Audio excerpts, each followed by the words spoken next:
episode of I Demand a Homestead. So today what we're doing is we have picked this big giant bucket of white grapes. I don't know if cameraman you can zoom in on. Yes. Excellent. Good.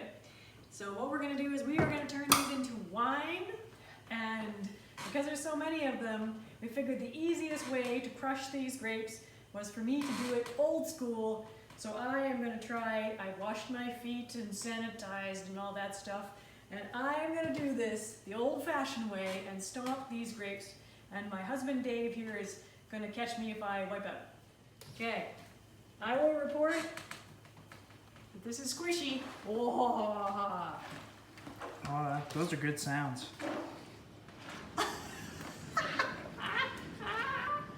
This is really strange. Want to describe what you're feeling right there? It's squishy. Yeah. That's gross. You got to get on the sides there, I think. See that? I am working on it.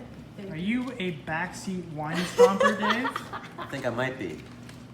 See, you know, of course, that I come from generations of winemakers, so this is something that we did when we were kids as well. So. In a bigger bucket than this? It was actually a big giant, you know, where you put your feet like in a foot bath thing. Oh. And big. It was like not as big, but it was wide and short. Ah, Right? that makes sense. No, that's So here is our grape must, or grape juice, I guess. And now what I'm going to do is I've got this big kind of plastic primary fermenter. I'm going to fill it up to what is the 23-liter mark on this bucket with just cool filtered water. Okay, so now we've got our juice filled up to the 23-liter mark. I've sterilized all of this stuff with potassium metabisulfite. I'm going to put in a thermometer, and that way I can keep track of the temperature of the fermentation, and it kind of has like a zone that you want it in that'll give you an idea. All right, so now I'm going to pick up a little bit of the juice here. I'm going to pour it, hopefully smoothly. Not so smoothly, into my little test tube, which has something called a hydrometer in it.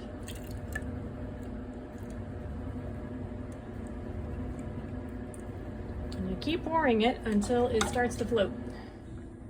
All right, so based on this, we can turn it, and it kind of has a line where it'll show you the percentage alcohol by volume. So you can see we need to add a fair little bit of sugar to this. Right now it's only probably at about 5% potential alcohol, which is about what a beer would be, and we want about 12%. So I'm going to add some sugar. All right, so now we've added about 5 pounds of sugar, and you can see that our potential alcohol there's a 0, there's a 5, there's a 10% potential alcohol, and it's a little bit above that, so that's probably about right at about the 12% potential alcohol, which is perfect. So now what we're going to do, now that we have the juice up to the right alcohol volume, is I want to kill all the kind of wild yeast and bacteria that might have been on those grapes, because I want to kind of control this process a little bit more. This way you don't have bacteria kind of turning your juice to vinegar instead of to alcohol. So I'm going to use potassium metabisulfite at the rate of just over a 1/4 teaspoon per 20 liters.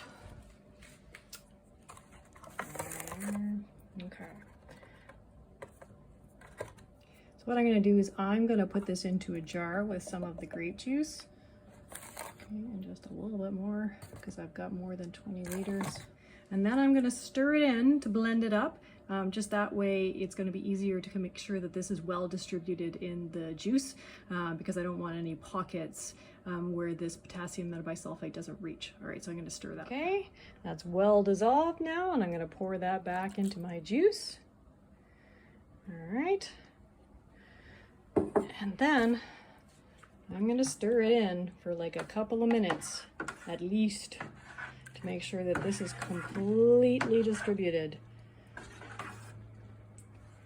And then what I'm going to do is I'm going to put a sterilized lid on top of this fermenter and leave it for 24 hours.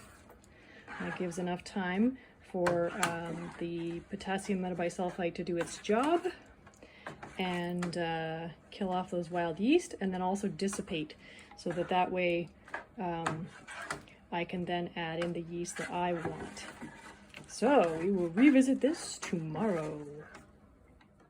All right, it's the next day, and we're going to take our yeast and we are going to put it in some warm water, just about, you know, half a cup, 3/4 of a cup, something like that.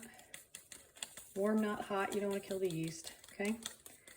And we're just going to not stir it. We're just going to leave it there until the yeast starts to absorb the water and swells up. And then we're going to put it into our grape juice.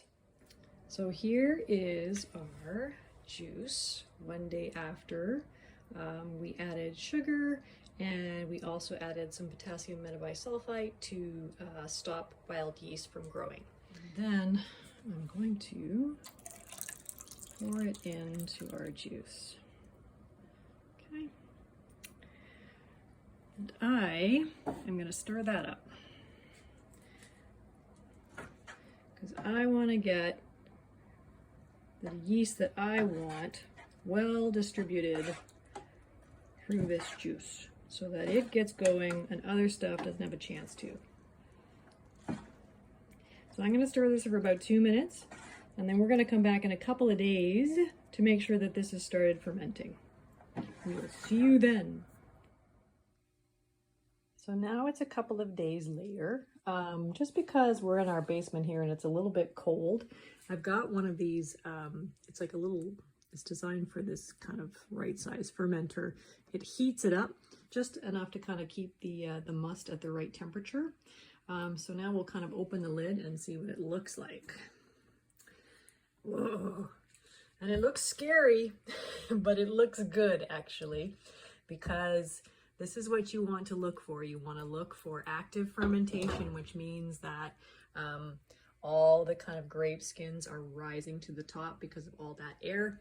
We check the temperature,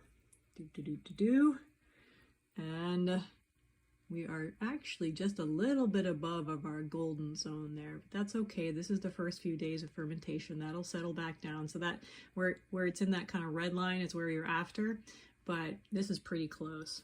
And if we kind of give it a little stir, see all those crazy bubbles.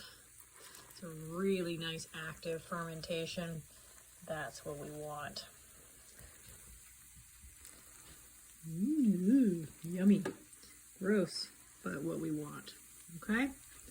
So what we're going to do, technically I suppose I shouldn't be stirring this with my thermometer. But anyway, what we're going to do is we're going to let that ferment for about 14 days. So I'm going to cover it back up just to kind of keep any extra kind of air from getting at it, because also this will attract fruit flies, which we don't want, because fruit flies will turn your lovely wine to vinegar. So I'm actually going to put something on top of that because I just don't want that lid getting knocked off by accident. And then we're going to let that go for 14 days and ferment. And then 14 days later, we will kind of skim off all those grape skins, and we'll do what's called racking, which will move it to another container to finish its fermentation and to settle.